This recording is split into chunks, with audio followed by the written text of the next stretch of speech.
ചേട്ടാ പുതിയൊരു വീഡിയോയിലേക്ക് എല്ലാവർക്കും സ്വാഗതം. ഇന്ന് നമ്മുടെ കൂടെയുള്ളത് ഏറ്റവും പുതിയ അമേസ് ആണ്. ഏറ്റവും പുതിയ അമേസ് 3 വേരിയൻറ്റിലാണ് വരുന്നത്. VX, ZX. നമ്മുടെ കൂടെയുള്ളത് ഇന്ന് VX ആണ്, മിഡിൽ വേരിയൻ്റ് ആയ VX ആണ്. ഇത് കളർ വന്നിരിക്കുന്നത് വൈറ്റ് ആണ്. ഫ്രഷ് ലുക്കാണ് വണ്ടിക്ക്, ഏറ്റവും പുതിയ ലുക്കിലാണ് വണ്ടി വന്നിരിക്കുന്നത്. അത്യാവശ്യം വീതിയും അത്യാവശ്യം ബോണ്ടിന് ഹൈറ്റും പുതിയ വണ്ടിക്ക് കൂടുതലുണ്ട്. പുതിയ LED ലൈറ്റ്സ് ആണ് വന്നിരിക്കുന്നത്. LED ഫോഗ് ലാമ്പ് വന്നിട്ടുണ്ട്. പുതിയ ഗ്രില്ലാണ്, ഹോണ്ടയുടെ വലിയൊരു ലോഗോ ഉണ്ട്. ഞാൻ അതിൻ്റെ ലൈറ്റ്സൊക്കെ ഒന്ന് ഓൺ ചെയ്ത് കാണിക്കാം. ഇതാണ് ഇതിൻ്റെ DRL, LED DRL. ഇത് പൊസിഷൻ ലൈറ്റ് വരുമ്പോഴത്തേക്കും DRL ഒന്ന് ഡിം ആവുകയാണ് ചെയ്യുന്നത്. ഫോഗ് ലാമ്പ് LED ഫോഗ് ലാമ്പാണ്. ഇത് ലോ ബീം വരുന്നതും LED ആണ് വരുന്നത്. അതൊരു 4 സ്ലോട്ടാണ് വരുന്നത്. ഇത് ഹൈ ബീം വരുന്ന ഒരു 3 സ്ലോട്ട്. ഇത് high beam. Indicator DRL colour മാറുകയാണ് ചെയ്യുന്നത്.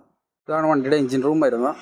മേളിൽ ഇൻസുലേഷൻ ഒന്നും കൊടുത്തിട്ടില്ല, പക്ഷേ ഇവിടെ അത്യാവശ്യം സ്ട്രോങ് ആയിട്ടാണ് കൊടുത്തിരിക്കുന്നത്. പഴയ അമേസിൻ്റെ അത് ഒരു സൈഡ് പിടിച്ച് പൊക്കുമ്പോൾ മറ്റേ സൈഡ് തൂങ്ങി കിടക്കുമായിരുന്നു.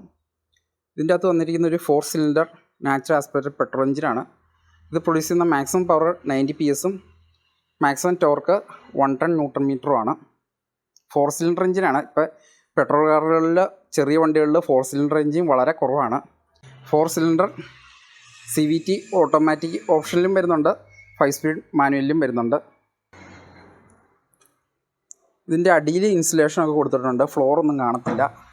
ഇത് കാണുമ്പോൾ ഒരു ഹോണ്ട സിറ്റിയുടെ ലുക്കൊക്കെയാണ്. ഹോണ്ട സിറ്റിയുടെ അത്ര സൈസില്ല, എന്നാലും അലോയ്സൊക്കെ കാണുമ്പോൾ ഹോണ്ട സിറ്റിയാണ് ഓർമ്മ വരുന്നത്. ബാക്കിൽ ലൈറ്റും എല്ലാം ഏകദേശം ഹോണ്ട സിറ്റിയുടെ പോലെ തന്നെയാണ്. ഇതിൻ്റെ ഫ്രണ്ടിൽ ഷോക്ക് വന്നിരിക്കുന്നത് first and studs with coil springs ആണ്. ഇതിൻ്റെ ടയർ സൈസ് ഇതൊരു 15 ഇഞ്ച് അലോയ് വീൽസാണ് ഇതിൻ്റെ അകത്ത് വരുന്നത്. VX വേരിയൻറ്റിൽ. ZX വേരിയൻറ്റിൽ ഡയമണ്ട് കട്ട് അലോയ്സ് വരും. ഇതിൻ്റെ അകത്ത് സാധാരണ ഒരു അലോയ്സാണ്.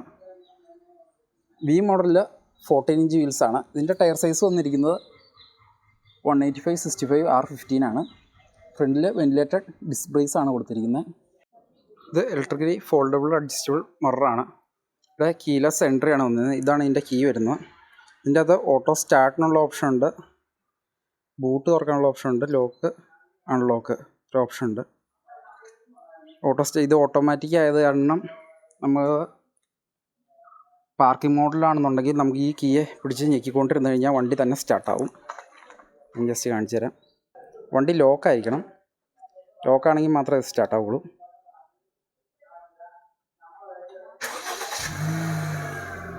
വണ്ടി സ്റ്റാർട്ടായിട്ടുണ്ട്. ഓഫ് ചെയ്യാനായിട്ട് ഇത് തന്നെ ഒന്ന് ഞെക്കി പിടിച്ചുകൊണ്ടിരുന്നാൽ മതി. മുകളിൽ ഷാർഫിൻ ആൻനാസ് കൊടുത്തിട്ടുണ്ട്. ബാക്കിലേക്ക് വന്നു കഴിയുമ്പോഴത്തേക്കും ഡ്രം ബ്രേക്സ് ആണ് വന്നിരിക്കുന്നത്. ബാക്കിലെ ഷോക്ക് അബ്സോർബർ, ടോർഷൻ ബീം വിത്ത് കോയിൽ സ്പ്രിങ്സ് ആണ്. അമേസ് എന്നുള്ള ബാഡ്ജിങ് ആണ്. ഹോണ്ടയുടെ എംബ്ലം ഉണ്ട്, IVTEC എന്നുള്ള ബാഡ്ജിങ്ങും ഉണ്ട്. ബാക്കിൽ 2 പാർക്കിംഗ് സെൻസേഴ്സ് വരുന്നുണ്ട്. റിവേഴ്സ് ക്യാമറ വരുന്നുണ്ട്. ഇവിടെ ഹൈ മൗണ്ട് സ്റ്റോപ്പ് ലാമ്പ് വരുന്നുണ്ട്. ഇവിടെ ഡീഫോഗർ വരുന്നുണ്ട്. ഇതാണ് ഇതിൻ്റെ പാർക്ക് ലൈറ്റ് വരുന്നത്. ബ്രേക്ക് ചവിട്ടുമ്പോൾ അവിടവും തെളിയും, മുകളിൽ ഹൈ മൗണ്ട് സ്റ്റോപ്പ് ലാമ്പും തെളിയുന്നുണ്ട്. ഇത് റിവേഴ്സ് ലൈറ്റ് വരുന്നത് ഹാലജൻ ബൾബാണ്. ഇൻഡിക്കേറ്ററും ഹാലജൻ ബൾബാണ് വരുന്നത്. ഇതിൻ്റെ ബൂട്ട് തുറക്കാനായിട്ട് ഇവിടെ ഒരു സ്വിച്ച് ഉണ്ട്, ഇലക്ട്രോ മാഗ്നറ്റിക് ബൂട്ട് റിലീസാണ്. കഴിയുമ്പോൾ തുറന്നു കിട്ടും. അത്യാവശ്യം വലിയൊരു ബൂട്ടാണ്. ബൂട്ടിൻ്റെ അകത്ത് ലൈറ്റ് കൊടുത്തിട്ടുണ്ട്. സ്പെയർ വീൽസ് കൊടുത്തിട്ടുണ്ട്. സ്പെയർ വീൽസ് വരുന്നത് 175/70 R14 ആണ്. അലോയ്സ് അല്ല കൊടുത്തിരിക്കുന്നത്, സ്റ്റീൽ റിംസ് ആണ്. ഇത് നമുക്ക് ഈ വണ്ടിയിൽ യൂസ് ചെയ്യാൻ പറ്റില്ല, ഇത് സ്പെയർ വീലായിട്ട് മാത്രമാണ് യൂസ് ചെയ്യാൻ പറ്റുള്ളൂ. അത്യാവശ്യം സ്പേസ് ഉള്ള ബൂട്ടാണ്. ഇതിൻ്റെ മുകളിൽ ഇൻസുലേഷൻ കൊടുത്തിട്ടുണ്ട്. സൈഡിലേക്ക് വന്നു കഴിഞ്ഞാൽ ഈ പെട്രോൾ ലിഡ്, ഇവിടെ റിക്വസ്റ്റ് സെൻസറുണ്ട്. ഇവിടെ ഒരു ലൈൻ വാച്ച് ക്യാമറ കൊടുത്തിട്ടുണ്ട് മിററിൻ്റെ താഴെ. ഒരു നല്ല യൂസ്ഫുൾ ഫീച്ചറാണ്. ഹോണ്ട സിറ്റിയിലുണ്ടായിരുന്ന മിററാണിത്. നല്ല വൈഡായിട്ട് ഓപ്പണാവുന്ന ഡോറാണ്. 1 ലിറ്റർ ബോട്ടിൽ ഹോൾഡർ ഉണ്ട്, ചെറിയൊരു ഇതുണ്ട്. ഇവിടെ സ്പീക്കർ കൊടുത്തിട്ടുണ്ട്, ട്യൂട്ടറുണ്ട്. ഇത് ഹാർഡ് പ്ലാസ്റ്റിക് ആണ്. വരുന്ന ഈ സീറ്റ് കവർ എക്സ്ട്രാ ചെയ്തതാണ്. ഈ ഫ്ലോർ മാറ്റും എക്സ്ട്രാ വരുന്നതാണ്. ഇത് വണ്ടിയുടെ കൂടെ തന്നെ ഉള്ളതാണ്.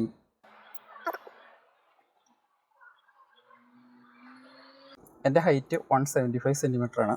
ഇവിടെ അത്യാവശ്യം ഹൈറ്റ് ഉണ്ട്. ഇവിടെ ലെഗ് റൂം എൻ്റെ രീതിയിൽ ഞാൻ അഡ്ജസ്റ്റ് ചെയ്തിട്ടിട്ടുണ്ട്. തൈ സപ്പോർട്ട് ശകലം കുറവാണ്. അതെനിക്ക് തോന്നുന്നത് ഈ സീറ്റ് കവർ ചെയ്ത് കഴിഞ്ഞപ്പോൾ കുറച്ചും കൂടെ തൈ സപ്പോർട്ട് കുറയുകയാണ് ചെയ്തത്. പുറത്തുനിന്നുള്ള ചാരിൻ്റെ അവിടെ വലിപ്പം കൂടിയിട്ടുണ്ട്. ഇതിൻ്റെ അകത്ത് നല്ലൊരു ബീച്ച് കളറിലുള്ള സീറ്റായിരുന്നു വന്നിരുന്നത്. ബാക്കിലെ ഡോറിലും 1 ലിറ്റർ ബോട്ടിൽ ഹോൾഡർ ഉണ്ട്. ബാക്കിൽ 3 ഹെഡ് റെസ്റ്റ് വരുന്നുണ്ട്. പ്രോപ്പറായിട്ടുള്ള 3 സീറ്റ് ബെൽറ്റും വരുന്നുണ്ട്. സെൻറ്ററിൽ ഒക്കെ ഉള്ള സീറ്റ് ബെൽറ്റാണ്. ഐസോഫിക്സ്. ഫ്രണ്ടിൽ എൻ്റെ ഹൈറ്റിന് സെറ്റ് ചെയ്തിട്ടിപ്പോൾ എനിക്ക് ബാക്കിൽ ഇത്രയും ലെഗ് റൂം വരുന്നുണ്ട്. ആവശ്യത്തിന് നല്ല ലെഗ് റൂമുണ്ട്. ഇത് അത്യാവശ്യം തൈ സപ്പോർട്ടും ഉണ്ട്. ബാക്കിലെ സീറ്റിന് അത്യാവശ്യം തൈ സപ്പോർട്ടും ഉണ്ട്. അത്യാവശ്യം ഹെഡ് റൂമുണ്ട്. തല ടച്ച് ചെയ്തൊന്നുമില്ല. സീറ്റിലിരിക്കാൻ സുഖമാണ്. നല്ലൊരു പൊസിഷനാണ് സീറ്റിൻ്റെ.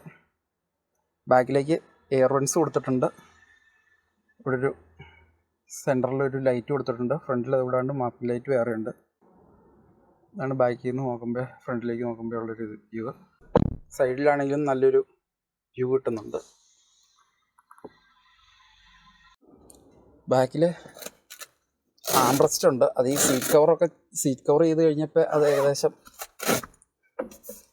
ഉപയോഗിക്കാനൊക്കെ വളരെ പാടായി. ഇതാണ് ഇതിൻ്റെ ഒറിജിനൽ സീറ്റിൻ്റെ കളർ വരുന്നത്. ഒരു നല്ല മെറ്റീരിയലായിരുന്നു, നല്ല കളറുമായിരുന്നു. ഫാബ്രിക് മെറ്റീരിയലാണ്. ഇത്രയും ചൂടും ഇല്ലായിരുന്നു. ഈ സീറ്റ് കവർ ഇട്ട് കഴിഞ്ഞപ്പോൾ ചൂട് കൂടിയിട്ടുണ്ട്. ഈ സീറ്റിന് ഇങ്ങനെ സൈഡിലേക്ക് കയറി സപ്പോർട്ട് ഇങ്ങനെ വരുന്നുണ്ട്. അത് കാരണം 3 പേർക്ക് സുഖമായിട്ട് ഇതിൻ്റെ അകത്ത് ഇരിക്കാം.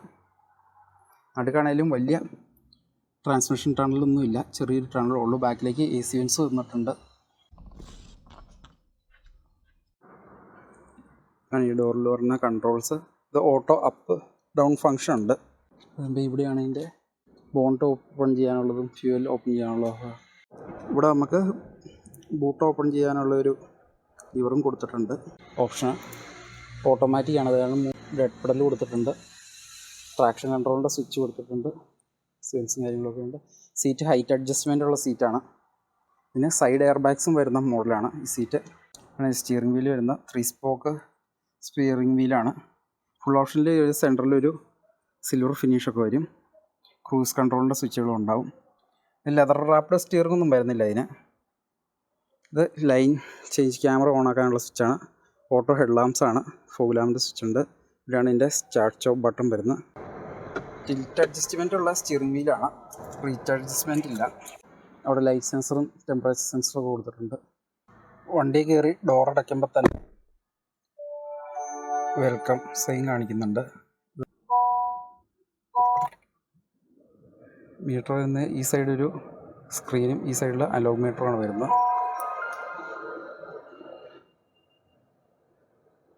അത്യാവശ്യം കുഴപ്പമില്ലാത്തൊരു സെറ്റാണ്. 6 സ്പീക്കേഴ്സ് വരുന്നുണ്ട്. 4 സ്പീക്കറും 2 ട്യൂട്ടറും. ഇതാണ് ഹോം. ആൻഡ്രോയിഡ് ഓട്ടോയും ബേസിക് ആയിട്ടുള്ള കാര്യങ്ങളുണ്ട്. സെറ്റിങ്സും കാര്യങ്ങളും എല്ലാം ഇവിടെ തന്നെ അഡ്ജസ്റ്റ് ചെയ്യാം. ഇതിൻ്റെ കളർ വേണമെങ്കിൽ 2-3 കളർ ചേഞ്ച് ചെയ്യാനുള്ള ഓപ്ഷനുണ്ട്.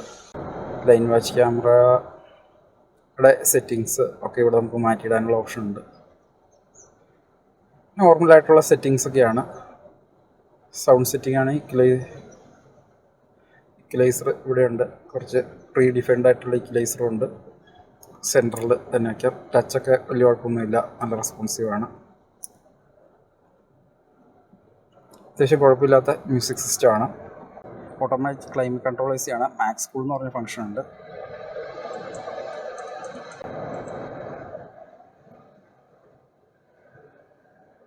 താഴെ വയർലെസ് ചാർജർ കൊടുത്തിട്ടുണ്ട്.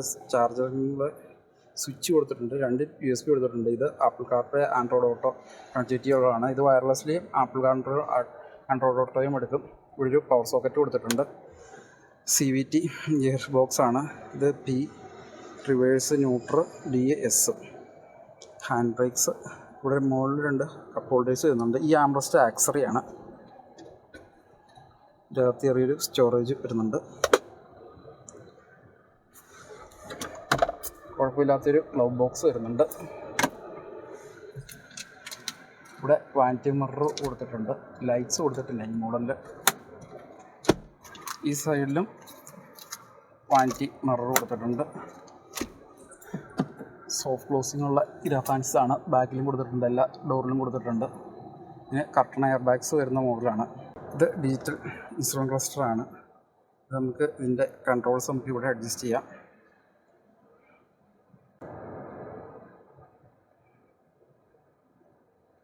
ഒരുപാട് ഇൻഫർമേഷൻസ് കാണിക്കുന്ന ഒരു മീറ്ററാണ്.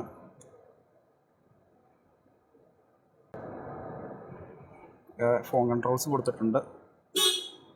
ഡ്യുവൽ ഹോണാണ് വരുന്നത്. വൈപ്പർ 3 പൊസിഷനിലേക്കായിട്ട് സ്പ്രേ ചെയ്യുകയാണ് ചെയ്യുന്നത്. പവർ ഷിഫ്റ്റേഴ്സ് കൊടുത്തിട്ടുണ്ട്. ഇത് മൈനസ്, ഇവിടെ പ്ലസും. അപ്പോൾ നമുക്കത് ഇറക്കമൊക്കെ ഇറങ്ങുമ്പോൾ വണ്ടി കുറച്ചും കൂടെ എഞ്ചിൻ ബ്രേക്കിങ്ങിൽ വരണമെങ്കിൽ മൈനസ് അടിച്ച് കൊടുത്ത് പോരാം. എസ് മോഡ് നമുക്ക് അങ്ങനെ യൂസ് ചെയ്യേണ്ടി വരുന്നില്ല. എസ് മോഡിലിട്ട് കഴിയുമ്പോഴത്തേക്കും വണ്ടി ഒന്നും കൂടെ ഇരച്ചാണ് നിൽക്കുന്നത്. ഡി മോഡ് തന്നെ നമുക്ക് എല്ലാ കയറ്റങ്ങളും അത്യാവശ്യം വലിച്ചു കയറി പോകുന്നുണ്ട്.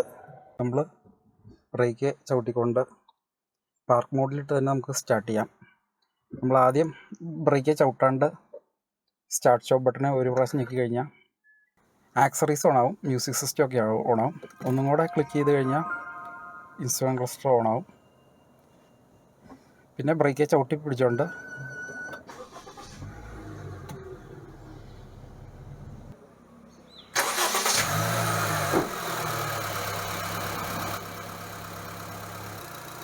വൈബ്രേഷനൊക്കെ വളരെ കുറവാണ് ഈ എഞ്ചിന്.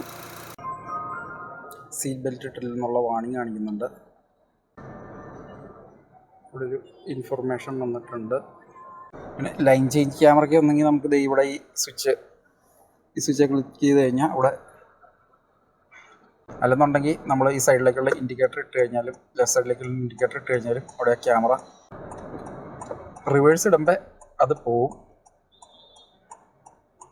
പിന്നെ നമുക്ക് ലൈൻ വാച്ച് ക്യാമറ കിട്ടില്ല, റിവേഴ്സ് ക്യാമറ മാത്രമേ കിട്ടുള്ളൂ. റിവേഴ്സ് ക്യാമറയിൽ തന്നെ പല ഓപ്ഷൻ ഉണ്ട്. വ്യൂ ഇതാണ് ഏറ്റവും വൈഡായിട്ടുള്ള വ്യൂ.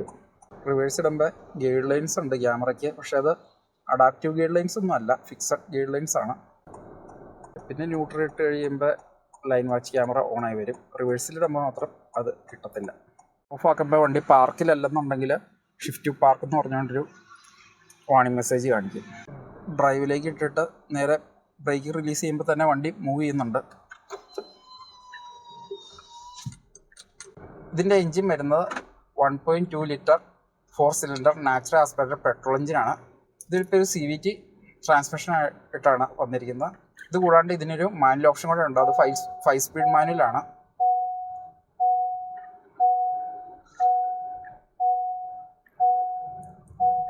റിയറിൽ സീറ്റ് ബെൽറ്റ് ഇടാത്ത കാരണം അതിൻ്റെ വാണിംഗ് കാണിച്ചിട്ടുണ്ട്. അവിടെയും പ്രഷർ സെൻസർ കൊടുത്തിട്ടുണ്ട്. ആളുണ്ടെങ്കിൽ സീറ്റ് ബെൽറ്റ് ഇട്ടാൽ മതി.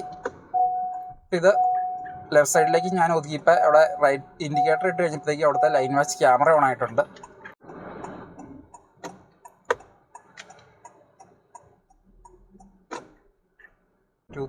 RPM താഴെ വണ്ടി നിൽക്കുന്നുണ്ട്. CVT ആണല്ലോ, ഓട്ടോമാറ്റിക് ആയിട്ടാണല്ലോ ഗിയർ ട്രാൻസ്ഫർ ചെയ്ത് പോകുന്നത്. അത് കൂടാണ്ട് ഇവിടെ മാനുവലായിട്ട് ഷിഫ്റ്റ് ചെയ്യാനുള്ള ഓപ്ഷൻ കൊടുത്തിട്ടുണ്ട്. ഇത് നമുക്ക് വേണമെങ്കിൽ S മോഡിലേക്ക് ഇടാം. S മോഡിലേക്ക് ഇട്ട് കഴിയുമ്പോഴത്തേക്കും വണ്ടി റേസ് ആയിരിക്കുന്നുണ്ട്. എപ്പോഴും ഒരു 2ന് മേളിലായിരിക്കും RPM. കൂടുതൽ ഫ്യൂൽ എടുക്കുന്നുണ്ട്, പക്ഷേ അതിനനുസരിച്ചൊരു വലിയ പവർ അങ്ങനെ തോന്നിക്കുന്നില്ല. വണ്ടി കൂടുതലായിട്ട് ഇരച്ചിരിക്കണമായിട്ടാണ് നമുക്ക് തോന്നുന്നത്. നോർമലായിട്ട് DA തന്നെ ഇട്ട് നമുക്ക് ഡ്രൈവ് ചെയ്ത് പോയാൽ മതി. അതാണ് ഒരു കംഫർട്ടായിട്ട് പോകാവുന്ന ഒരിത്. പെഡൽ ഷിഫ്റ്റേഴ്സ് യൂസ് ചെയ്യുവാണെങ്കിൽ ഏത് റേഷ്യോയിലാണ് നിൽക്കണതെന്ന് നമുക്ക് കാണാം. ഇപ്പം 4ലാണ് നിൽക്കുന്നത്. അത് വേണമെങ്കിൽ 5ലേക്ക് ആക്കാം, 6ലേക്ക് ആക്കാം. 6 വരെയാണ് ഉള്ളൂ. 6 വരെയുള്ള റേഷ്യോ നമുക്ക് അഡ്ജസ്റ്റ് ചെയ്യാം. അപ്പോൾ ഇത് നമുക്ക് അപ്പ് ഷിഫ്റ്റ് ചെയ്യേണ്ട കേസ് അങ്ങനെ വരുന്നില്ല. നമുക്ക് നല്ല ഇറക്കമൊക്കെ ആണെന്നുണ്ടെങ്കിൽ നമുക്ക് ഡൗൺ ഷിഫ്റ്റ് ചെയ്യുകയാണെന്നുണ്ടെങ്കിൽ നമുക്ക് ആ ഒരു എൻജിൻ ബ്രേക്കിങ്ങിൽ നമുക്ക് വണ്ടി കൊണ്ടുപോകാം. ബ്രേക്ക് ഒരുപാട് കൊടുക്കേണ്ടി വരില്ല. മറ്റേത് CVT ആകുമ്പോൾ നമ്മൾ നല്ല ഇറക്കമൊക്കെ ആണെന്നുണ്ടെങ്കിൽ വണ്ടി ഒരു കൺട്രോളും ഇല്ലാണ്ട് വിട്ടടിച്ച് പോകും. നമുക്ക് ഫുൾ കൺട്രോളിങ് ബ്രേക്ക് കൊടുക്കേണ്ടി വരും. അതുപോലെ തന്നെ നമ്മൾ വീണ്ടും ആക്സിലറേറ്റർ കൊടുത്തു കഴിയുമ്പോൾ അത് നോർമൽ രീതിയിൽ ആ റേഷ്യോയിൽ നിന്ന് മാറി തന്നെ മുകളിലേക്കുള്ള റേഷ്യോയിലേക്ക് വന്നോളും. ഇപ്പോൾ D6-ലൊക്കെ കിടക്കുകയാണെന്നുണ്ടെങ്കിൽ വണ്ടി വളരെ സ്മൂത്തായിട്ട് ഒഴുകി അങ്ങ് പോവുകയാണ്. അപ്പോൾ നമുക്ക് ശലം കൺട്രോൾ ചെയ്യണമെന്നുണ്ടെങ്കിൽ 2 ഡൗൺ ഷിഫ്റ്റ് ചെയ്ത് കൊടുക്കുക. ഒരു തേർഡ് റേഷ്യോയിലൊക്കെ ആകുമ്പോഴത്തേക്ക് അത്യാവശ്യം സ്പീഡ് കുറയും. പിന്നെ അത് ആ തേടെ തന്നെ ഹോൾഡ് ചെയ്ത് നിന്നോളും. നമ്മൾ അടുത്ത പ്രാവശ്യം ആക്സിലറേറ്റർ കൊടുക്കുമ്പോഴാണ് അത് മുകളിലേക്ക് ഷിഫ്റ്റ് ചെയ്ത് പോവുള്ളൂ. അപ്പോൾ നമുക്ക് ഇറക്കമൊക്കെ ഇറങ്ങാൻ നേരം അങ്ങനെ D3-ലൊക്കെ ഇട്ട് പോകാം. അതാണ് ഈ പെഡൽ ഷിഫ്റ്റും കൊണ്ടുള്ള ആകെ. എനിക്ക് ഇറക്കം ഇറങ്ങുമ്പോൾ മാത്രമാണ് ഈ പെഡൽ ഷിഫ്റ്റും കൊണ്ട് നമുക്കൊരു യൂസ് വരുന്നുള്ളൂ. ഡ്രൈവേലിട്ട് ബ്രേക്കിൽ നിന്ന് കാലെടുക്കുമ്പോൾ തന്നെ വണ്ടി മൂവ് ആവുന്നുണ്ട്. പിന്നെ നമ്മൾ ഇതിൻ്റെ അകത്ത് മൈലേജ് കൂടുതൽ കിട്ടണമെന്നുണ്ടെങ്കിൽ നമ്മൾ ആക്സിലറേഷൻ പയ്യെ കൊടുക്കണം. ബ്രേക്കിങ് മാക്സിമം കുറയ്ക്കുകയും ചെയ്താലാണ് മൈലേജ് കിട്ടുള്ളൂ. അല്ലാണ്ട് നമ്മൾ ആക്സിലറേറ്റർ ചവിട്ടി പിടിച്ചുകൊണ്ടിരുന്ന വണ്ടി ഇങ്ങനെ ഒരുപാട് റേസായി ഇങ്ങനെ നിൽക്കും. CVT ആണല്ലോ, നമ്മൾ സ്കൂട്ടറൊക്കെ ഓടിക്കുന്ന പോലെ തന്നെയാണ് ഇതിൻ്റെ ഗിയർ സിസ്റ്റം വർക്കാവുന്നത്. വളരെ ലൈറ്റായിട്ട് വേണം ആക്സിലറേറ്റർ കൊടുക്കാൻ. പിന്നെ ഇതിനങ്ങനെ വലിയ കുറവൊന്നും തോന്നുന്നില്ല കേട്ടോ. ഞാൻ ഇതിന് മുമ്പത്തെ മോഡൽ അമേസിൻ്റെ വീഡിയോ ഇട്ടപ്പോൾ എല്ലാവരും എന്നോട് ചോദിച്ചത് CVTക്ക് വലിയ കുറവുണ്ടോ, പെട്രോൾ എഞ്ചിന് വലിയ കുറവ് വരുമോ എന്നുള്ളതായിരുന്നു സംശയം. ഇതിനങ്ങനെ വലിയ കുറവൊന്നും ഉള്ളതായിട്ട് നമുക്ക് തോന്നുന്നില്ല. അത്യാവശ്യം നന്നായിട്ട് തന്നെ വണ്ടി വലിക്കുന്നുണ്ട്. നമുക്കത് SIലേക്ക് പോലും ഷിഫ്റ്റ് ചെയ്യേണ്ട ആവശ്യമില്ല. DA തന്നെ എല്ലായിടത്തും കയറി പോകുന്നുണ്ട്.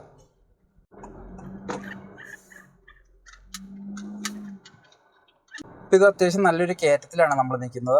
ഇപ്പം ഇതിൻ്റെ ബ്രേക്കിൽ നിന്ന് കാലെടുത്ത് കഴിഞ്ഞാൽ 1 2 3 ഒരു 3 സെക്കൻഡ് നേരത്തേക്ക് നമുക്ക് ഹിൽ ഹോൾഡ് ഫീച്ചർ വരുന്നുണ്ട്. അപ്പോൾ ആ ഒരു ടൈം കൊണ്ട് നമുക്ക് ബ്രേക്കിൽ നിന്ന് കാലെടുത്ത് ആക്സിലറേറ്റർ കൊടുക്കാം. അപ്പോൾ ഇവിടെ നമ്മൾ ആക്സിലറേറ്റർ കൊടുത്തില്ലെങ്കിൽ വണ്ടി ഫ്രണ്ടിലേക്ക് പോകില്ല, വണ്ടി ബാക്കിലേക്ക് തന്നെ പോരും. അത്രയ്ക്ക് നല്ല കയറ്റമാണിത്. അപ്പോൾ ഇതിന് വലിയ കുറവൊക്കെ ഉണ്ടോയെന്ന് അറിയാൻ ഇപ്പോൾ ഇങ്ങനെയുള്ളൊരു കയറ്റത്തും മിറ്റ വെച്ച് കഴിയുമ്പോൾ നമുക്ക് പയ്യെ ആക്സിലറേറ്റർ കൊടുക്കുമ്പോഴത്തേക്കും സ്മൂത്തായിട്ട് തന്നെ കയറി പോകുന്നുണ്ട്. 1.5 RPM തന്നെ വണ്ടി നന്നായിട്ട് വലിച്ച് കയറി പോകുന്നുണ്ട്. നന്നായിട്ട് ആക്സിലറേറ്റർ കൊടുക്കുക, അതനുസരിച്ച് നമ്മുടെ RPM മുകളിലേക്ക് കയറി പോകും. അതനുസരിച്ചാണ് ഗിയർ റേഷ്യോ ചേഞ്ച് ആവുകയുള്ളൂ. നല്ല സ്മൂത്താണ് വണ്ടി ഡ്രൈവ് ചെയ്യാൻ. പിന്നെ ഇനി സേഫ്റ്റിനെ കുറിച്ച് പറയുമ്പോൾ ഇതിന് 6 എയർ ബാഗ്സ് ഉണ്ട്, ABS വിത്ത് EBD ഉണ്ട്, ട്രാക്ഷൻ കൺട്രോൾ ഉണ്ട്. ഇതിൻ്റെ മേളിലുള്ള വേരിയൻ്റ് Z വേരിയൻ്റ് വരുമ്പോഴത്തേക്കും നമുക്ക് മെയിനായിട്ട് ഡിഫറൻസ് വരുന്നത് ADAS ഫങ്ഷൻസ് വരും. ഇതിന് ADAS ഫങ്ഷൻസ് ഇല്ല, ക്രൂസ് കൺട്രോൾ ഇല്ല. അതാണ് ഇതിൻ്റെ അകത്ത് ഈ വേരിയൻറ്റിന് ആകെയുള്ള കുറവ്. ബാക്കി എല്ലാ ഫീച്ചേഴ്സും ഈ വേരിയൻറ്റിനും ഉണ്ട്. പിന്നെ ഇതിൻ്റെ നോയ്സ് ഇൻസുലേഷൻ നല്ല നോയ്സ് ഇൻസുലേഷനാണ്. ഇപ്പോൾ ഇതിൻ്റെ ആയിട്ട് കമ്പയർ ചെയ്യുകയാണെങ്കിൽ ഡിസയറൊക്കെയാണുള്ളത്. ഡിസയറിന് ഇപ്പോൾ 3 സിലിണ്ടറാണ്. പഴയതുപോലെ അത്ര നല്ല വലിയൊന്നും ഇല്ല. എൻജിൻ വൈബ്രേഷൻ കൂടുതലാണ്. AMD ആണ് ഓട്ടോമാറ്റിക്കലി വരുന്നത്.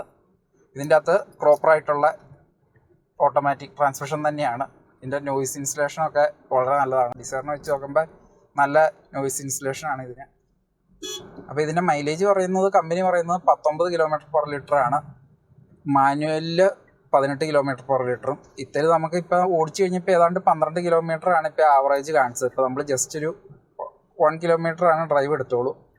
അതിൻ്റെ അടുത്തേക്ക് തന്നെ നമ്മൾ വീഡിയോ എടുക്കാൻ വേണ്ടി പല പ്രാവശ്യം നിർത്തുകയൊക്കെ ചെയ്തു. എന്നാലും ഇത് നല്ല ഫ്യൂൽ എഫിഷ്യൻ്റ് ആയിട്ടുള്ള എഞ്ചിനാണ്. പണ്ട് മുതലുള്ള ഹോണ്ടയുടെ എഞ്ചിനാണ്, നമുക്കറിയാവുന്ന എഞ്ചിനാണ്. 1.2 ലിറ്റർ നാച്ചുറൽ ആസ്പിറേറ്റഡ് IVTEC എഞ്ചിന്. പിന്നെ ഇതിൻ്റെ വില വരുന്നത് 9.25 ലക്ഷം മുതൽ 13.5 ലക്ഷം രൂപ വരെയാണ്. ആ ഒരു പ്രൈസ് റേഞ്ചിൽ നിങ്ങളൊരു മിഡ് സൈസ് സെഡാൻ നോക്കുന്നുണ്ടെങ്കിൽ നിങ്ങൾക്ക് നല്ലൊരു ഓപ്ഷനാണ് ഏറ്റവും പുതിയ അമേസ്. അപ്പോൾ ഈ വീഡിയോ നിങ്ങൾക്ക് ഇഷ്ടപ്പെട്ടെന്ന് കരുതുന്നു. ഈ വീഡിയോ ഇഷ്ടപ്പെട്ടാൽ ലൈക്ക് ചെയ്യുക, നിങ്ങളുടെ അഭിപ്രായങ്ങൾ കമൻറ്റ് ചെയ്യുക. Thank you for watching.